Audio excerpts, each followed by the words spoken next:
Semoga Ustadz sehat selalu. Amin. Saya mau tanyakan mengenai sholat Jumat. Ketika khotib naik ke atas mimbar, jemaah datang terlambat, langsung sholat sunat. Sedangkan khotib sudah membacakan khutbah. Apakah itu sah atau tidak, Pak Ustadz?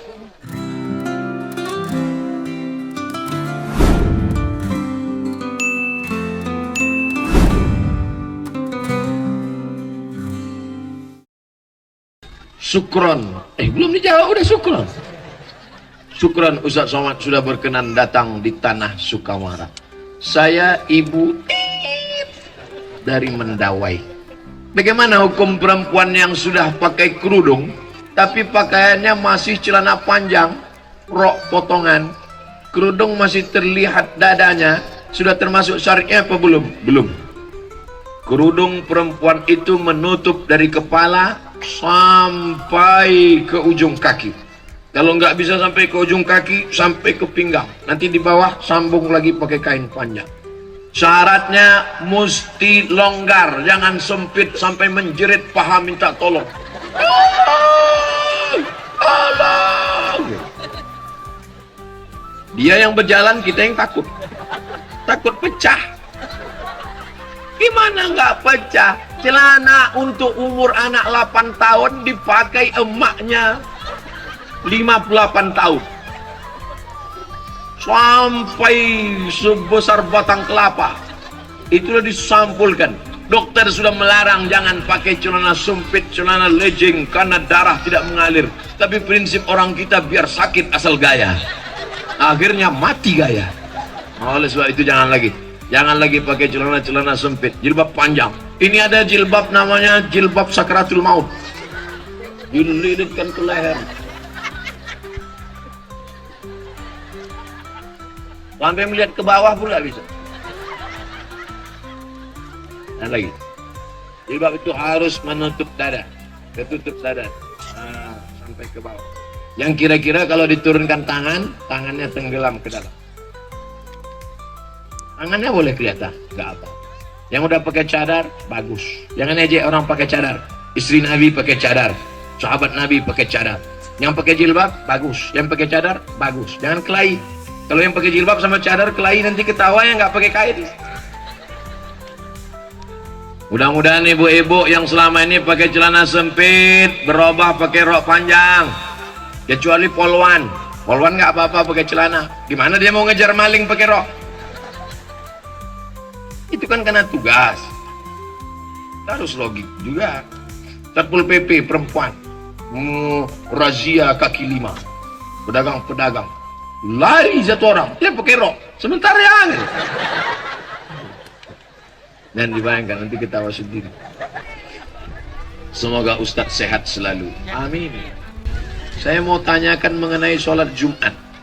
Ketika khotib naik ke atas mimbar, jemaah datang terlambat, langsung sholat sunat.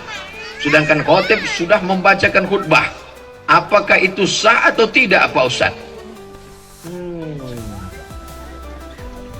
Oke, saya jawab, saya cerita, jamaahnya menjawab. Dengar baik-baik. Saya paham, orang yang belum sarapan memang susah nangkap. Suatu ketika Nabi sedang khutbah. Nabi khutbah di atas mimbar. Mimbar Nabi itu lantainya 3, tangganya 3. 1, 2, 3. Nabi sudah khutbah 3. Berarti yang tidak dibuat Nabi bid'ah. Ini 2 lantai ini bid'ah. 1 lantai, 2 lantai, 3 lantai. Nabi sedang khutbah. Ketika Nabi sedang khutbah, tiba-tiba datang seorang laki-laki terlambat. Duduk dia. Duduk, langsung kata Nabi, "Qum." Berdiri kata Nabi, "Shalli." Salat 2 rakaat. Nabi suruh dia berdiri, salat 2 rakaat. Saya ulang lagi ceritanya. Nabi sedang khutbah, datang seorang laki-laki terlambat. Dia duduk, Nabi suruh berdiri, salat 2 rakaat. Habis itu dia dengarkan khutbah. Selesai cerita. Sekarang saya jawab, sahkah salat Jumat laki-laki itu? Saya ulang sekali lagi. Yang susah-susah nangkap, goyangkan kepala ke kanan ke kiri 3 kali. 1, Oke. Nabi sedang khutbah. Tiba-tiba datang seorang laki-laki masuk ke dalam masjid. Setelah itu Nabi suruh, "Qum, berdiri, salli rakaataini, salat sunat 2 rakaat." Setelah itu Nabi melanjutkan khutbahnya. Sahkah salat laki-laki itu? Sah. Seandainya enggak sah, pasti kata Nabi, terlambat, pergi kau pulang, enggak usah kau salat lagi. Itu menunjukkan salat orang yang terlambat itu sah. Tapi jangan gara-gara ini terlambat terus. Saya nggak mau besok Jumat terlambat. Istrinya nanya, mas, bang, itu udah azan sholat Jumat, kamu nggak berangkat? Suatu ketika masuk seorang laki-laki, Nabi sedang khutbah, dan ketika dia mau duduk, Nabi suruh qum. Itu menunjukkan orang yang terlambat sholatnya tetap sah. Jangan salah gunakan dalil yang saya sampaikan. Kita naik ke atas tangga bid'ah. Ada 5 waktu. Siapa yang datang waktu pertama seperti berkurban seekor onta, datang waktu kedua hari Jumat seperti berkurban seekor sapi, datang waktu ketiga seperti berkurban seekor kambing, datang waktu ketiga seperti berkurban seekor ayam, datang waktu kelima seperti berkurban sebutir telur ayam.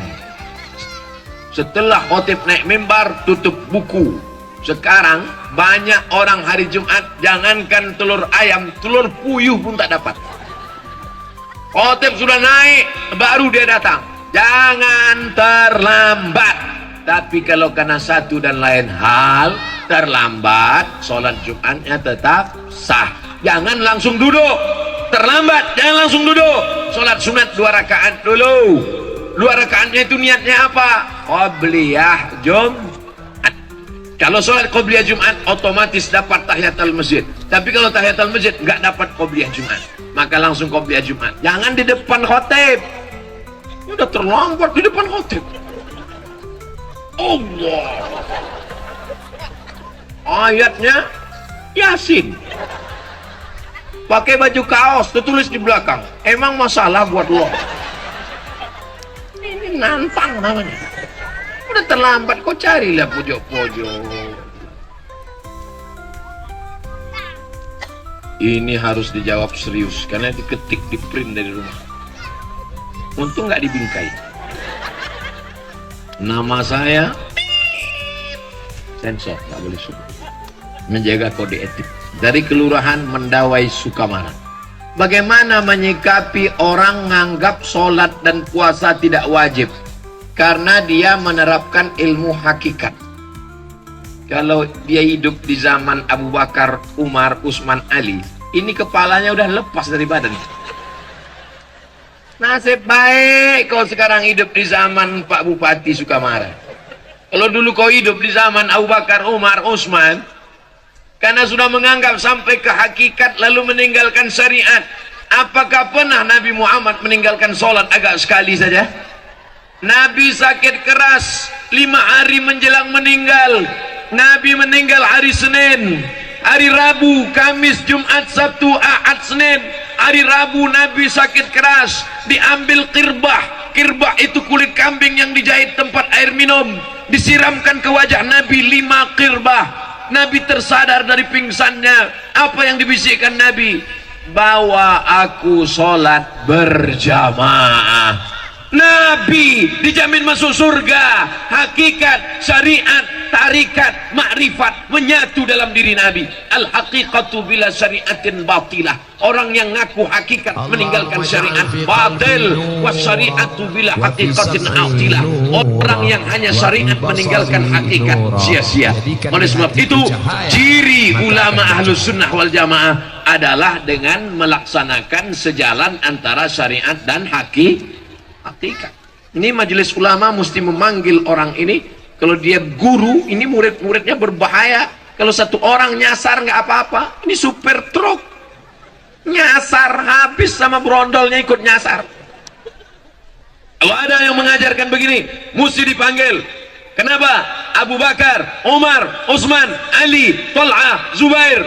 Makanya kita ahlus sunnah wal jamaah berpegang pada 3: akidah Asy'ari, fikih Syafi'i, tasawufnya Sunni.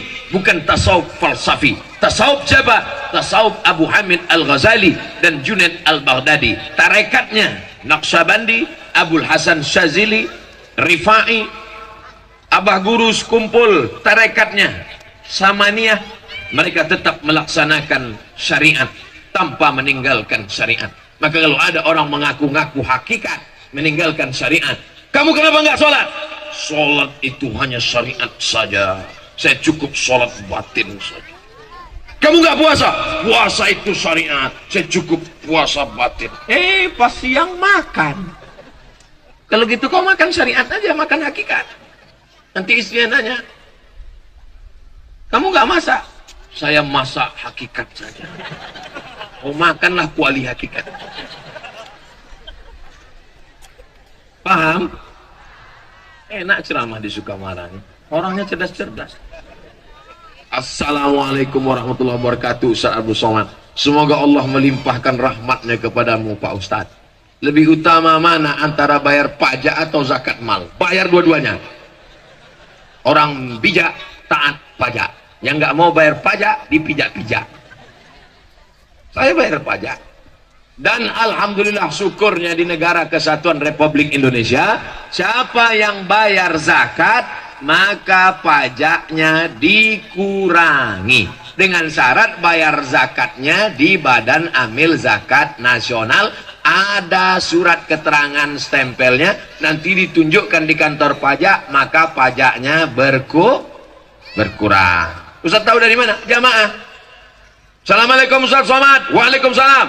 Saya sedang berada di kantor pajak. Ini orang pajak ngembalikan pajak saya 2 juta. Kenapa? Karena saya dianggap sudah bayar zakat, maka pajak berkurang. Halalkah bagi saya? Halal. Bayar pajak, bayar zakat ke tempat resmi, minta resit dan keterangannya, ada stempelnya, maka pajak berkurang disebabkan zakat. Sudah diatur dalam undang-undang. Itu diperjuangkan oleh anggota dewan kita DPR RI. Mudah-mudahan anggota-anggota dewan yang memperjuangkan ajaran Islam, mengeluarkan undang-undang, diberikan Allah mereka balasan berlipat ganda. Apakah zaman Nabi sudah ada pajak? Zaman Nabi tak ada pajak. STNK SIM pun tak ada. Tapi jangan ini jadi dalil. Jangan ini jadikan dalil. Nanti razia. Mana STNK BPKB? Mana bukti bayar pajak? Mana SIM? Mohon maaf Pak Polisi, Nabi nggak punya SIM. SIM ini bid'ah. Wa kullu bid'atin dhalalah. Wa kullu dhalalatin fitnah. Kita kan tinggal di negara. Lalu kemudian pengurus negara ini bermusyawarah di DPR mengeluarkan pendapatan negara dengan pajak. Maka kita bayar pajak kendaraan bermotor, pajak bumi dan bangunan. Tapi kalau kita bayar zakatnya resmi, pajak kita berkurang. Perhatikan baik-baik. Bayar zakat, jangan bayar zakat sendiri-sendiri.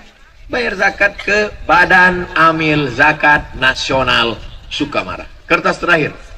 Alamat Gang Sedulur. Jawa ini. Sedulur sederek sedoyo. Gaji ASN apakah wajib zakat?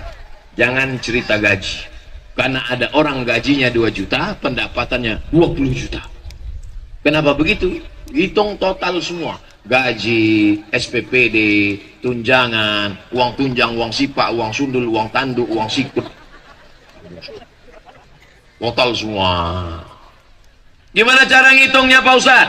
85 gram emas wajib mengeluarkan 2,5%. Ingat, 85, 85, 85, 85, 85, 85. Jangan pulang dari sini jadi 58. Berapa? 85. Ingat saja tahun 85. Kira-kira Bapak sama Ibu tahun apa yang paling berkesan 85? Mama, kita ketemu kan tahun 85 kan? Ingat.